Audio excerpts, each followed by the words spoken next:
Mason only wanted to fix a jammed ATM before the bank closed for the evening, but Officer Ryan dragged him into the middle of the lobby, calling him a suspicious single father in front of CEO Amelia. Every eye turned toward his faded gray work jacket, his oil-stained hands, and the silence he wore like armor. Amelia had not even opened her mouth when three masked men burst through the doors, guns leveled at the tellers. Ryan stumbled backward, trembling, useless. Mason made one quiet, deliberate move, and the entire robbery stopped cold before anyone understood what had just happened.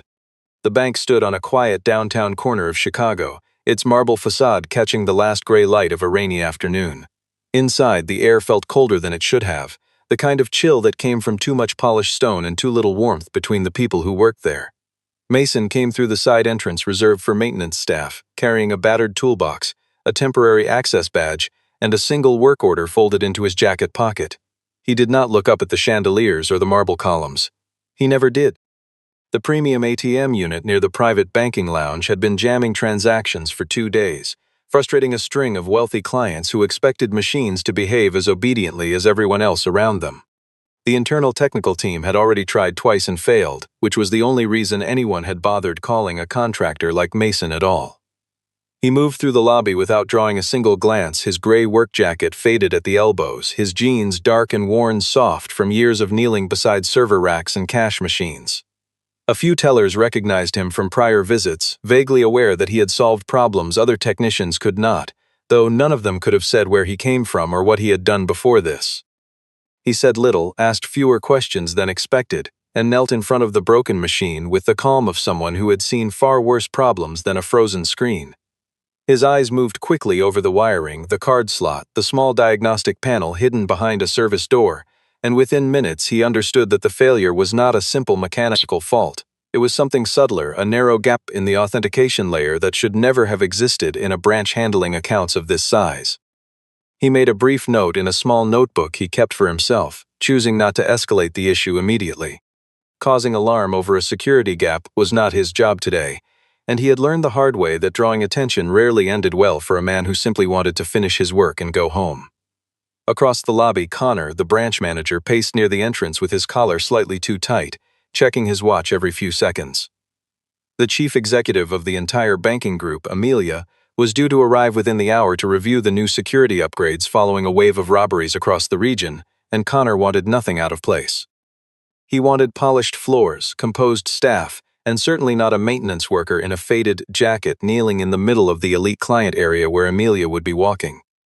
Officer Ryan appeared from the direction of the security office, his uniform pressed, his badge angled outward as though it were a medal rather than a tool. He had a habit of inserting himself into situations where his presence was not required, especially when there was a chance someone important might be watching. He spotted Mason near the machine and walked over with the deliberate slowness of a man enjoying his own authority.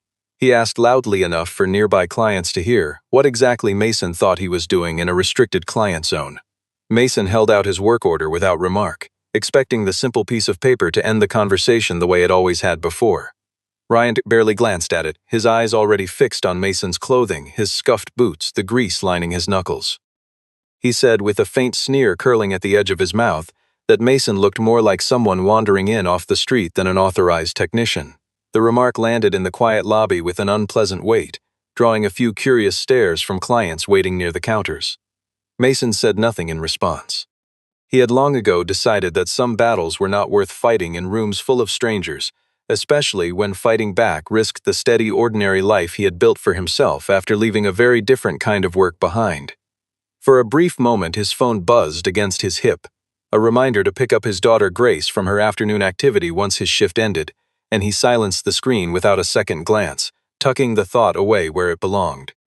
The lobby door swung open just as Ryan opened his mouth to press further, and through it walked Amelia, flanked by 2 assistants, her presence shifting the entire atmosphere of the room in an instant. Amelia entered with the kind of composure that came from years of running rooms far larger and far more hostile than a single branch lobby.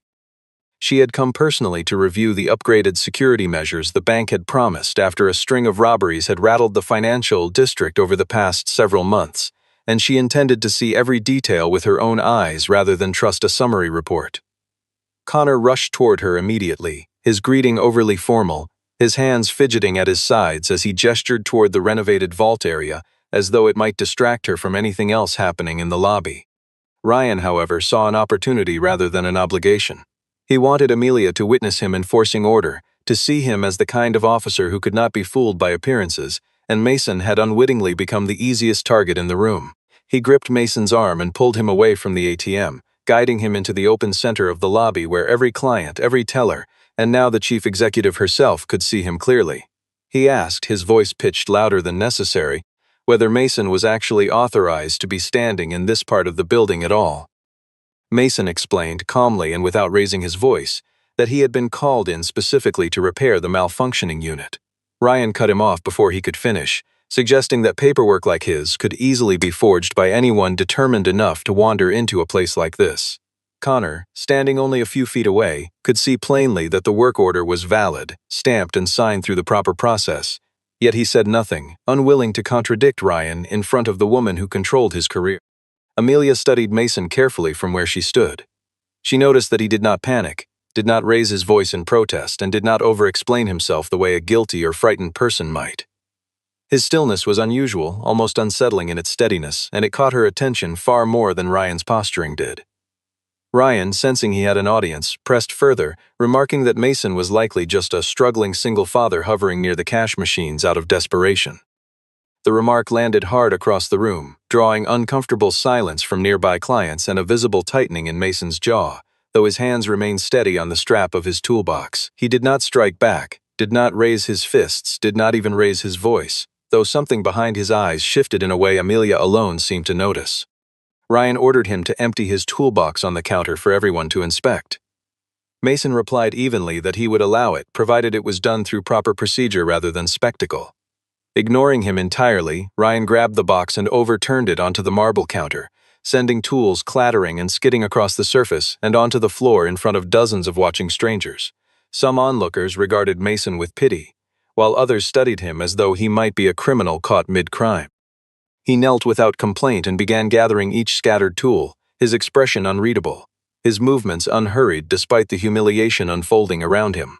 Amelia's eyes caught on a small device tucked among the ordinary wrenches and screwdrivers, a specialized signal diagnostic tool far too advanced for an average repairman to be carrying, and a quiet doubt began forming in her mind about whether Ryan had targeted the wrong person entirely. As Mason lifted a small screw from the floor and set it carefully back in its slot, his gaze flicked briefly toward the ceiling, toward a security camera mounted above the lobby entrance. He noticed almost imperceptibly that its angle sat slightly off from where it should have been pointed, leaving a thin blind spot near the side door that no one else in the room seemed to register. Ryan, oblivious to the detail entirely, continued berating him, demanding to know how a man so apparently clever could still be reduced to fixing broken machines for a living.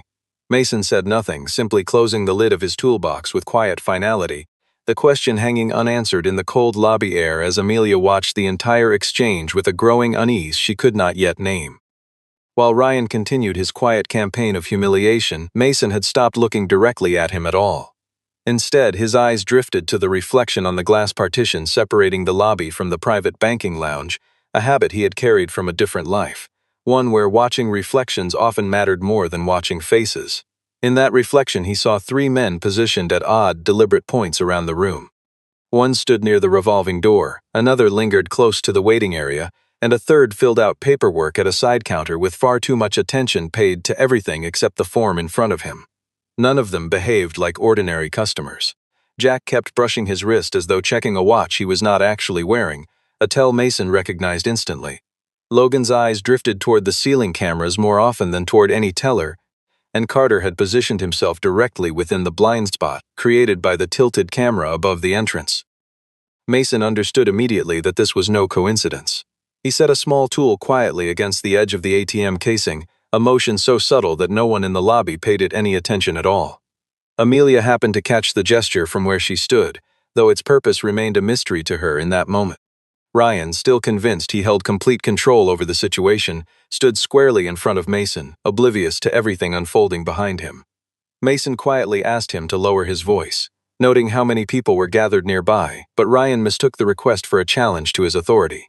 He stepped closer, pressing a hand against Mason's chest and shoving him back with enough force to draw a few startled glances from the surrounding crowd. Mason did not stumble the way a frightened man might. Instead, he shifted his weight with practiced precision, adjusting his balance so smoothly that it barely looked like a reaction at all. Amelia noticed the smallest details of that movement, the kind of controlled footing that came only from training, not instinct alone. A faint metallic click reached Mason's ears then, the unmistakable sound of a safety latch releasing somewhere beneath a heavy jacket near the revolving door. He glanced toward the teller counters where several employees stood completely unaware of the danger now drawing closer with every passing second. Leaning slightly toward Amelia, he murmured for her to step 3 paces to her left, his voice low enough that only she could hear it clearly. Amelia froze for a moment, caught off guard by the strange certainty in his tone. Ryan, overhearing only a fragment of the exchange, scoffed loudly, accusing Mason of trying to appear mysterious in front of the chief executive to distract from his own humiliation.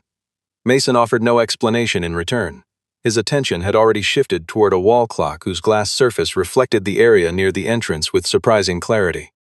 Jack began moving then, slow and deliberate, while Logan reached up and tugged the zipper of his jacket downward in one smooth motion. Carter drifted closer to the main doors, positioning his body to block the only obvious exit from the lobby. Mason understood, with the calm certainty of someone who had lived through moments like this before, that whatever was coming would begin within seconds rather than minutes. A heartbeat later, Jack pulled the weapon free from beneath his jacket, and the first scream tore through the lobby, shattering whatever fragile order had existed only moments before. Jack shouted for everyone in the lobby to get down, his voice cutting through the chaos like a blade. Logan swung his weapon toward the teller counters, forcing the staff backward with their hands raised. Carter yanked down the security shutter near the side entrance and locked the main doors behind him, sealing the room completely.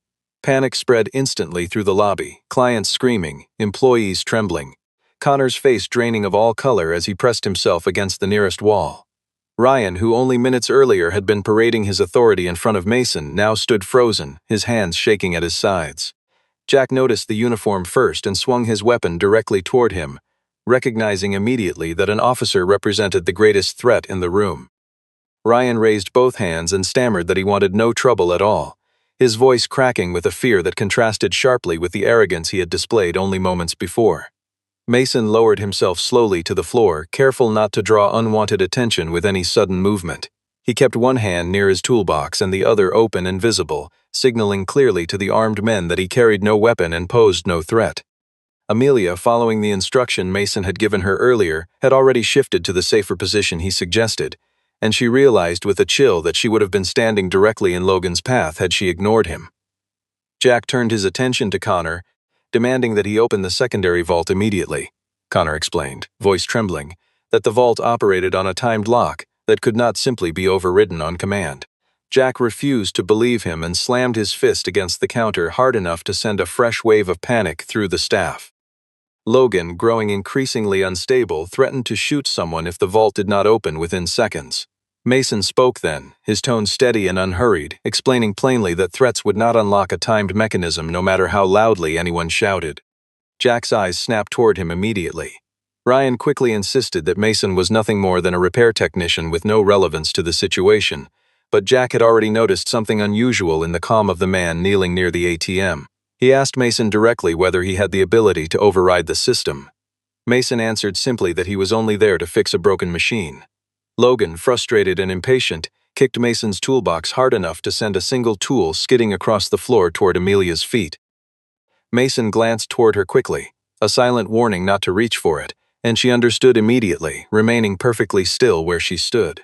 Carter, meanwhile, checked the overhead cameras and noticed with alarm that one unit had begun rotating back into its correct position, the small device Mason had planted earlier quietly restoring the angle that had been deliberately tilted off. The realization hit Carter hard, his carefully planned blind spot now eliminated entirely. Jack's suspicion deepened as he scanned the room, sensing that someone present understood the building's systems far better than anyone had anticipated. His eyes settled on Mason once more, and he raised his weapon, ordering him to stand. Mason rose slowly, careful not to provoke Jack with any sudden motion. Jack demanded to know what exactly he had done to the camera.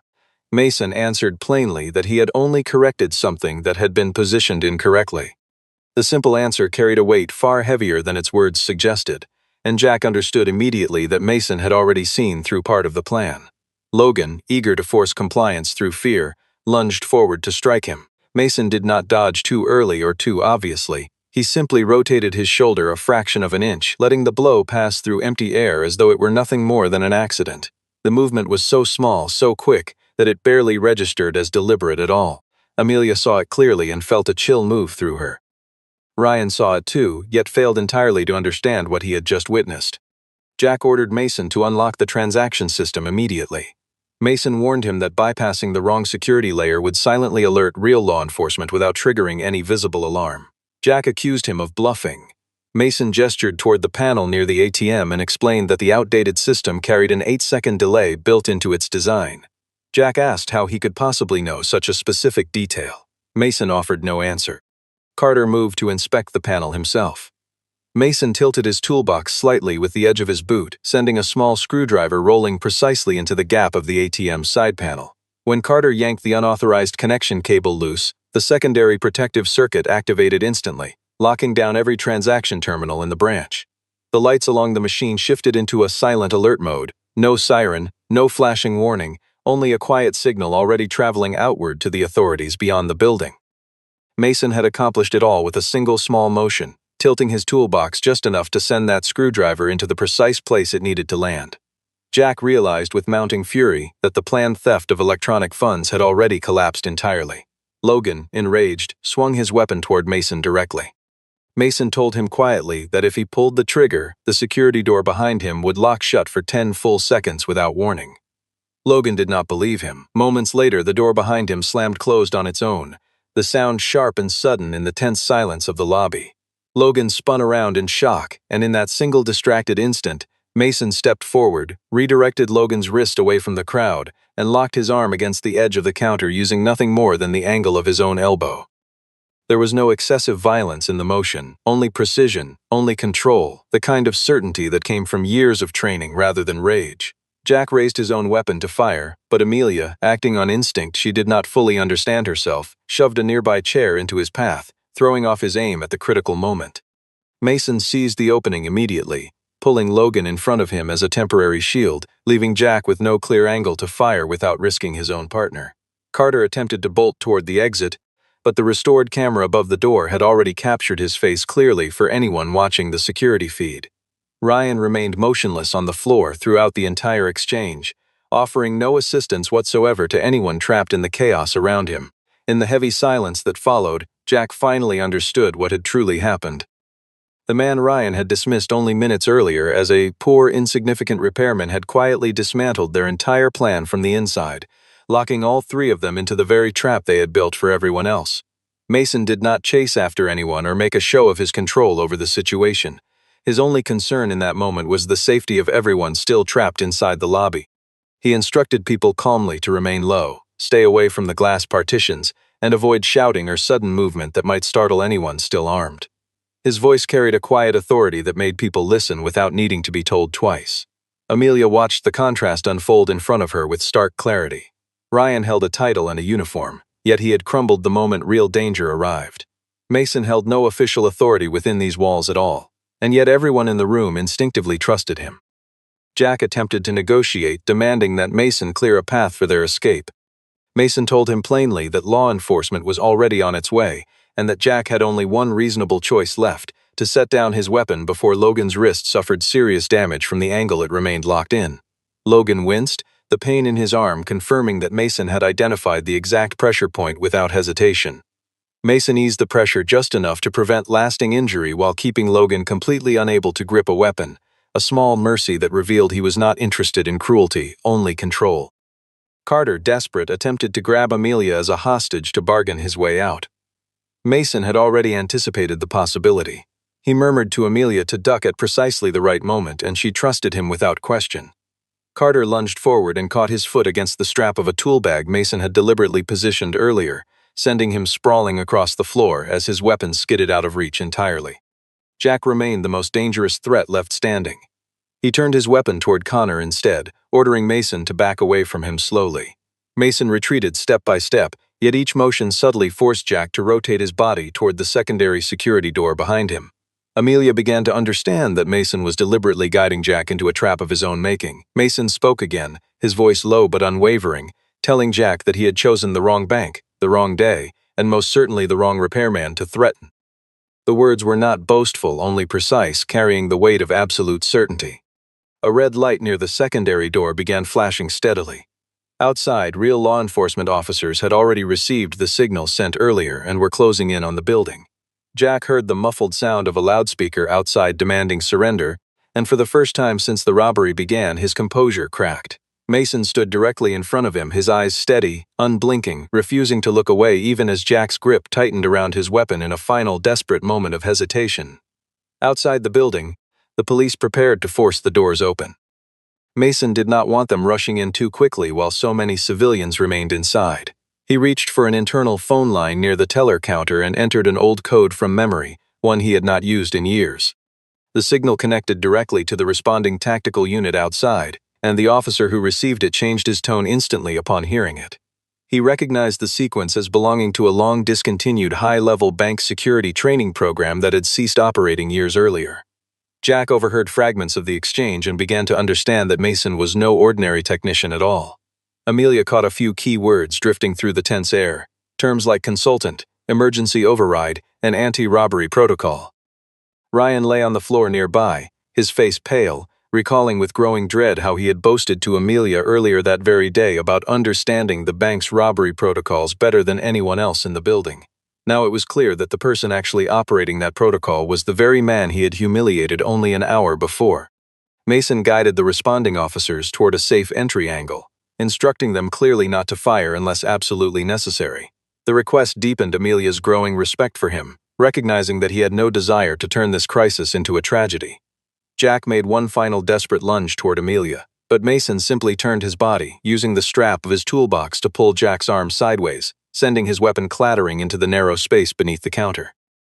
Officers surged through the doors moments later, subduing Jack, Logan, and Carter without a single serious injury among the hostages inside. The room remained in stunned silence as everyone turned to look at Mason. Connor began stammering an apology, but Mason simply knelt to gather his scattered tools once more. He wanted to leave quietly before the inevitable questions began piling up around him. Amelia stepped in front of him and asked, with quiet sincerity, who he truly was. Mason answered only that he had been called in to fix a broken machine, nothing more. An older police officer entering the lobby recognized him immediately and addressed him by his full name. The officer explained to those nearby that Mason had once helped prevent several coordinated robberies across multiple branches years earlier. Mason said nothing in response, neither confirming nor denying the claim, his silence speaking volumes on its own. Amelia glanced toward Ryan, then back toward Mason, slowly realizing that she had just witnessed a truth that had been hidden beneath a faded gray work jacket the entire time. Once the robbers had been taken into custody, Ryan attempted to salvage his reputation. He told the responding officers that he had remained in control of the scene the entire time and that Mason had simply been fortunate. Several employees exchanged glances, each of them aware that Ryan had trembled on the floor for the entire ordeal. Connor said nothing at first, unwilling to contradict him directly. Amelia, however, requested that the full security footage be pulled and reviewed immediately. Ryan objected, claiming the cameras might have malfunctioned during the chaos of the robbery itself. Mason remained silent throughout the exchange. Amelia ordered the technical staff to extract the complete footage without delay. The recordings showed clearly how Ryan had humiliated Mason publicly before the robbery had even begun, and how he had cowered on the floor the moment real danger appeared. By contrast, the footage showed Mason adjusting the camera, triggering the security lockdown, protecting hostages, and ultimately disarming the men who had taken over the lobby. Ryan insisted that Mason had no authority to interfere with bank systems at all. Amelia asked him plainly how many people might have been injured if Mason had not intervened. Ryan had no answer. Connor finally admitted, his voice low with shame, that Ryan had previously dismissed a security warning Mason had submitted weeks earlier.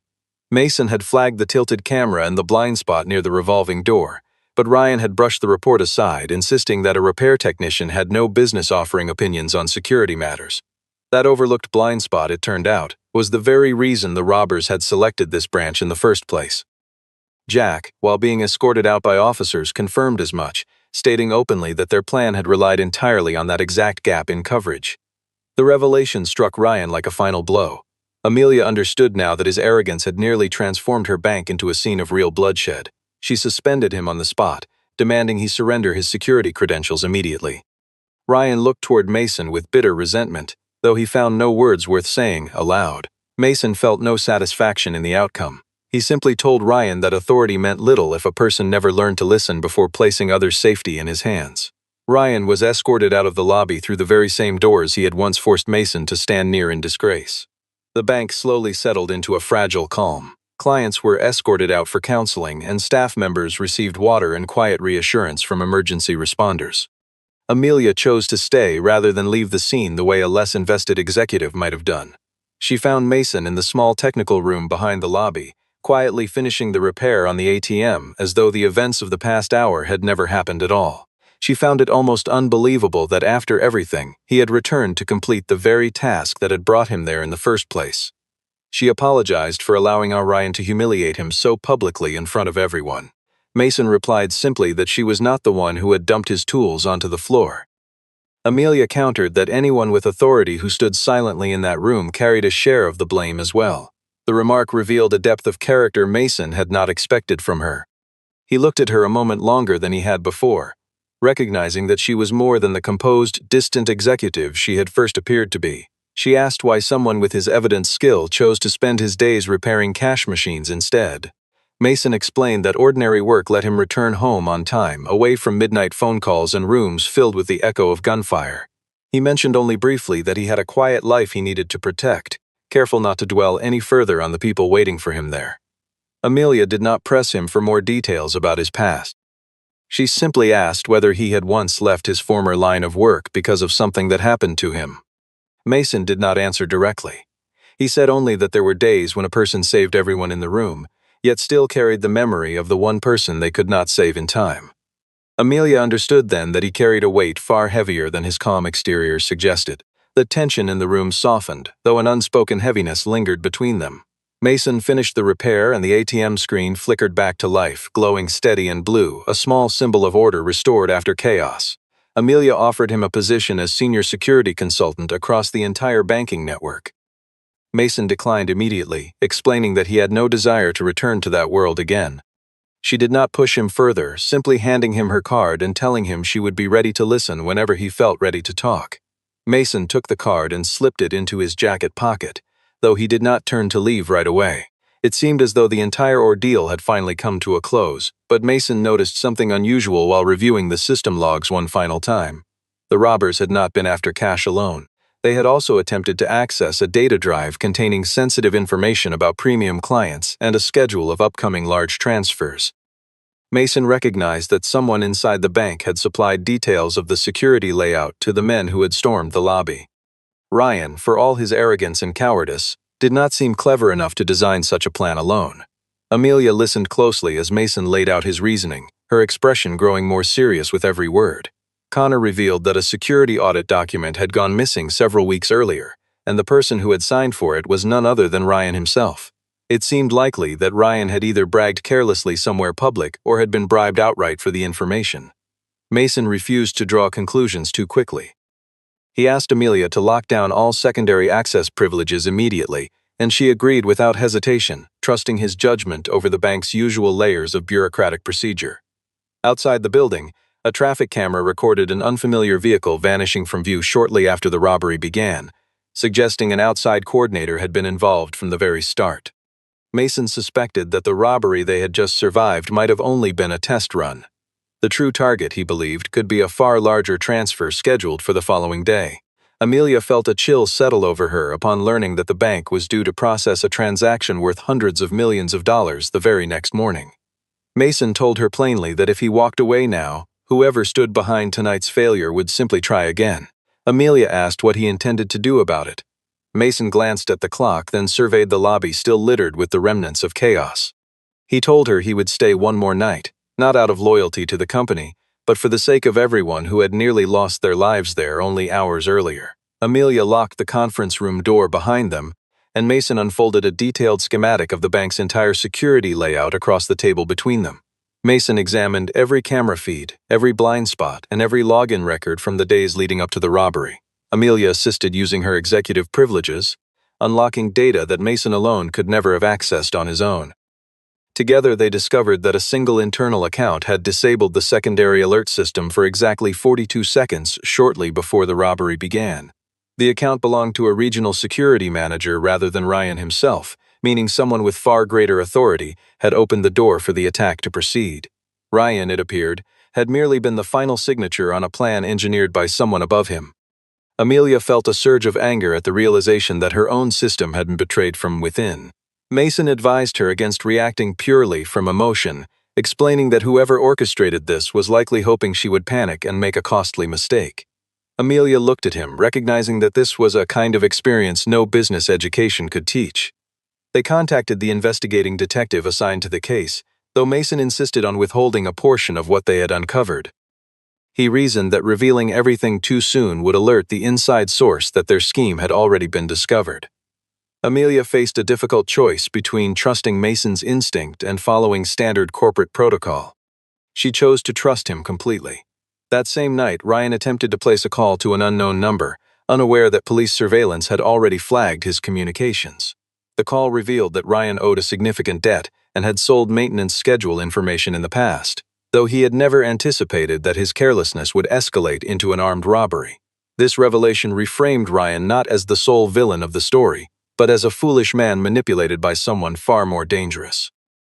The true mastermind was revealed to be Xavier, a former security specialist who had been dismissed by Amelia years earlier after being caught manipulating internal records for personal gain. Xavier wanted to use the robbery to damage Amelia's reputation while simultaneously stealing valuable financial data for himself. Mason recalled seeing Xavier's name buried in an old case file from years before. Xavier was particularly dangerous because he understood precisely how banks tended to respond in the aftermath of a crisis, and he intended to strike again the moment everyone assumed the danger had passed. Amelia received an anonymous message warning that sensitive client data would be exposed publicly unless she transferred certain access rights before morning. Mason read the message carefully and told her plainly that this was not a true threat at all, but rather an invitation to walk directly into another trap. He suggested they use the very transaction scheduled for the following morning as bait to draw Xavier out into the open once and for all. The following morning, the bank reopened under limited operation, with undercover officers stationed quietly outside the building. Inside, Amelia pretended to proceed with the scheduled large transfer exactly as originally planned. Mason wore his ordinary work jacket once again rather than a suit or any special uniform, hoping Xavier would still see him only as a fortunate technician who had simply stumbled into yesterday's chaos. Ryan was brought in under guard to be questioned in a private office elsewhere in the building. He confessed, visibly frightened, that Xavier had promised him only a quiet data theft, with no weapons and no hostages ever part of the original arrangement. Mason felt no pity for Ryan, though he held no satisfaction in his downfall either. He told him plainly that Ryan had traded the safety of innocent people simply to hide his own carelessness. Amelia listened to the confession and resolved that once this crisis ended, she would overhaul the bank's entire security framework from the ground up. As the scheduled transfer time approached, the system flagged an unfamiliar access request. Mason recognized instantly that Xavier had built a hidden backdoor into the premium ATM software months earlier, waiting patiently for the right moment to use it. Acting too soon risked letting Xavier vanish without a trace. Waiting too long risked allowing him to copy sensitive client data before anyone could stop him. Mason had to time his response with absolute precision.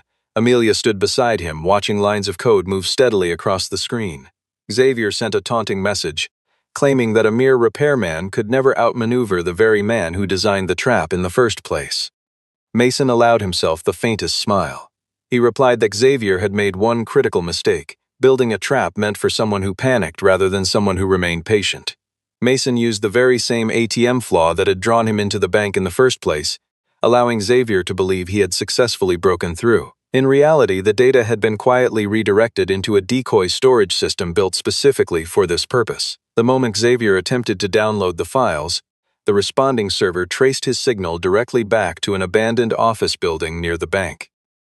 Officers followed the trail and closed in just as Xavier realized far too late that he had walked straight into the very trap he believed he had set. In desperation, he triggered a final contingency, remotely locking down the bank's main entrance to spark panic and force Amelia into entering her executive override code under pressure. The lobby doors sealed shut, and employees nearby grew visibly anxious. Amelia turned to Mason, who remained entirely calm, handing her a sheet of paper he had prepared in advance. On it was a manual recovery code, anticipated precisely for a moment exactly like this one. Amelia entered the code and the doors released without incident, the system holding steady rather than collapsing into chaos. Police apprehended Xavier moments later as he frantically attempted to erase any trace of his activity. As his screen went dark, the last thing he saw was a single line Mason had left behind earlier, a quiet message stating that real power did not belong to whoever could open a door, but to whoever understood precisely when it needed to remain closed. After Xavier was taken into custody, Amelia gathered the branch staff together, not for any public relations announcement, but to correct an injustice that had unfolded right in front of all of them. Mason intended to slip away quietly before the gathering began, but Amelia asked him to remain, insisting he stand there not as a hired technician but as the man who had saved the entire bank from disaster. Mason stood reluctantly near the back of the small crowd. Amelia addressed everyone directly, stating openly that the day before, a man had been humiliated in front of all of them simply because of his appearance and his circumstances. She admitted plainly that leadership had failed by allowing that humiliation to take place at all. Connor stepped forward and apologized to Mason in front of everyone gathered. He admitted that he had seen the valid work order the entire time, yet had lacked the courage to speak up against Ryan. Mason did not seek to embarrass him further. He simply told Connor that silence in the face of injustice was still a choice, and that next time he hoped Connor would choose differently. Ryan, before being escorted away for further legal processing, was brought briefly to face Mason one final time. Ryan offered an apology, though his tone still carried traces of wounded pride rather than genuine remorse. Mason looked at him steadily and told him that he did not need an apology to earn forgiveness, but that he needed to change before anyone would ever trust him again. The words struck Ryan harder than any accusation could have, and he lowered his head for the first time with something resembling real shame. Amelia presented Mason with a formal consulting contract, though this time she did not pressure him to sign it immediately. She explained that the title was not meant as a reward, but as a way to ensure that people like Ryan would never again be allowed to decide the safety of others so carelessly. Mason read through the contract slowly. He did not commit fully in that moment. He agreed only to consider the offer, provided the role allowed him to continue living an ordinary, quiet life outside of it. Amelia agreed without hesitation, telling him that someone with true strength should never be forced to live permanently inside chaos. A single teller began clapping somewhere near the counter, and slowly the entire lobby rose to its feet in quiet, sustained applause. A few days passed before the bank fully returned to its normal rhythm. News of the robbery spread through local media, though Mason declined every request for an interview that came his way. Amelia made certain his privacy remained protected, refusing to allow his name to be used for publicity of any kind. Ryan was dismissed entirely and placed under formal investigation for leaking sensitive security information. Xavier faced prosecution for orchestrating a data theft scheme alongside an armed robbery. Connor was permitted to remain in his position, though only after agreeing to complete extensive training in ethical management and crisis security response. Mason returned to the bank one final time to complete his technical paperwork. This time, no one looked at him as a suspicious or struggling repairman wandering through a building he did not belong in. Employees greeted him with genuine respect rather than suspicion. A newly assigned security guard opened the door for him, not out of fear or obligation, but out of simple gratitude for what he had done. Amelia met him in the very lobby where Ryan had once forced him to stand in disgrace. She asked whether he had finally made his decision. Mason told her he would accept a part-time advisory role on one condition, that every new security guard hired going forward would be trained to observe carefully before passing judgment on anyone. Amelia smiled and agreed without hesitation. Mason glanced toward the same ATM that had malfunctioned days earlier, the very machine that had pulled him unwillingly into chaos, yet had also helped him rediscover a part of himself he had long tried to bury. Amelia remarked that sometimes a company did not need another expensive system upgrade, but simply needed one person capable of noticing what everyone else chose to overlook. Mason replied that even the finest system in the world meant nothing if people used it only to belittle one another. As the conversation closed, Mason stepped out of the bank into the soft light of late afternoon. This time, no one dragged him into the center of the lobby like a man under suspicion. He walked through the front doors entirely on his own, carrying with him the quiet, unmistakable respect of everyone who had witnessed what true composure could accomplish. If you ever wonder how truly terrifying a quiet, patient man can really be, stay and watch this story unfold.